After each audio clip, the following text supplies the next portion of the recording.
অনেক দায়িত্বর মাঝেও যে নিজের একটু যত্ন নিতে হয় সেটাই আমরা মেয়েরা ভুলে যাই।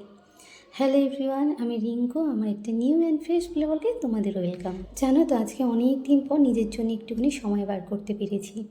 আর যখনই আমি নিজের জন্য একটুখানি সময় পাই তখন না আমি নিজে স্কিন কেয়ার করার তো চেষ্টা করি। দেখো, আমাদের মেয়েদের কাছে তো এতটা সময় থাকে না যে সব সময় আমরা পার্লারে গিয়ে নিজেদের ট্রিটমেন্ট করাবো। কিন্তু বাড়িতেও যদি ছোট ছোট ট্রিটমেন্ট আমরা করি তাহলে আমার মনে হয় আমরা কিন্তু সারাটা বছরই ভালো আর সুন্দর থাকতে পারি। আজকে বাড়িতে বেশ কিছু হোমমেড প্রোডাক্ট দিয়ে আজকে আমি আমার স্কিন কেয়ারটা করলাম। দিয়েছিলাম একটুখানি বেসন, একটুখানি কস্তুরি হলুদ, অল্প করে মধু আর খানিকটা দই দিয়ে ভালো করে একটা পেস্ট বানিয়ে সেটা হাতে, গলায়, মুখে লাগিয়ে রেখে দিয়েছিলাম 10 থেকে 15 মিনিট। ব্যাস, এই প্যাকটা না ভীষণ ভালো ট্যান ওঠে। তোমরা চাইলে ট্রাই করে দেখতে পারো। আজকের ভিডিওটা এখানেই শেষ করলাম। টাটা।